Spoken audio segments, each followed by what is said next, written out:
Convicted of illegally possessing a machine gun and a silencer, a Cincinnati man now faces at least 6 years in prison. The 9 on Your Side I team began investigating this unusual case months ago. Chief investigative reporter Craig Cheatham discovered federal agents expressed concerns about the actions of Buddy Struckman years before his latest arrest.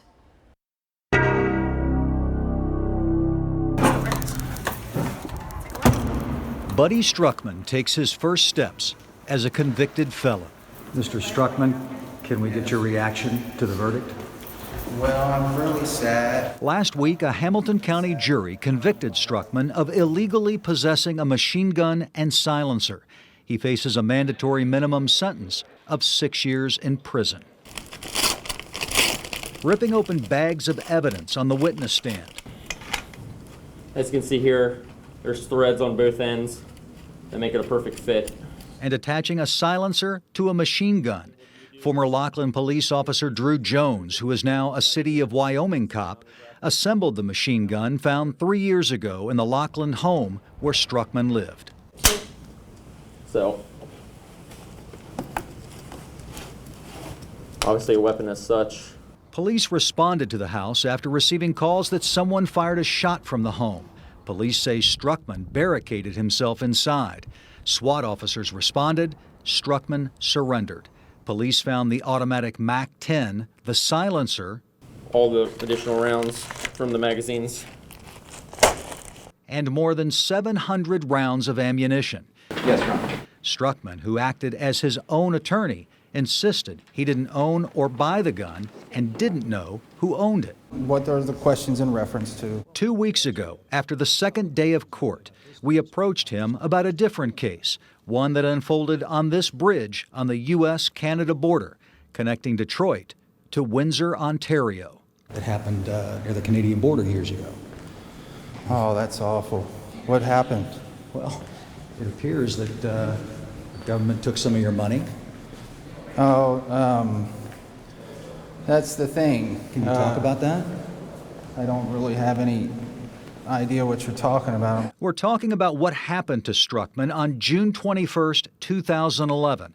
According to documents filed by a federal prosecutor in Michigan, U.S. Customs and Border Protection agents detained Struckman in a cell.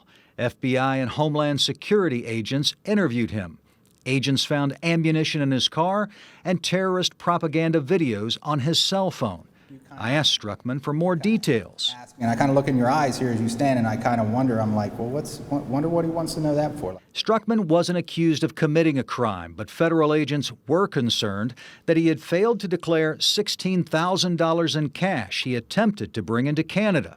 Struckman had been convicted of marijuana possession, and according to a filing by an assistant U.S. attorney, Struckman was also involved in suspicious activity around a mosque in Florida. The records don't clarify what involved means. The federal prosecutor said agents found Struckman to be uncooperative, vague, and evasive in answering questions.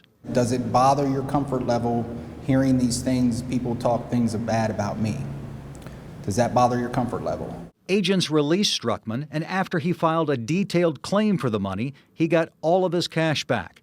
In records, Struckman said he went there looking for a place to live. He left feeling agents harassed and caused undue psychological and material distress to him, an incident that would be hard to forget, but one he never acknowledged to us.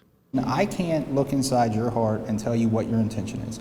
That's My intention is to keep asking you questions and learn more information about you and what you're up to. I don't know That's why. my intention. I don't know why I'm so interesting. Everybody else don't seem to like me too much. 2 weeks ago, Struckman looked his perceived threats in the eyes and seemed to enjoy playing games when we asked him questions. I've never been to Europe and Wasn't Europe. Or We were South talking America about the Canadian or Middle border. East. Canadian, yeah. You know that. You remember that. See, that's your assumption that I remember. Is this a game to you? What a game? From this point, I'm reaching to appeal. A week later, Struckman wasn't laughing.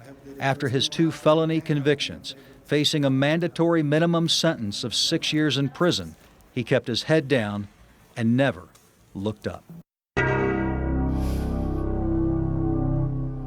The judge in the case revoked Struckman's bond, which means he'll remain in jail until he's sentenced next Thursday. Struckman is suing the Lockland Police Department and 2 officers who worked there for allegedly falsifying information about him and violating his civil rights. The officers deny that. Struckman is seeking $1.2 million in damages.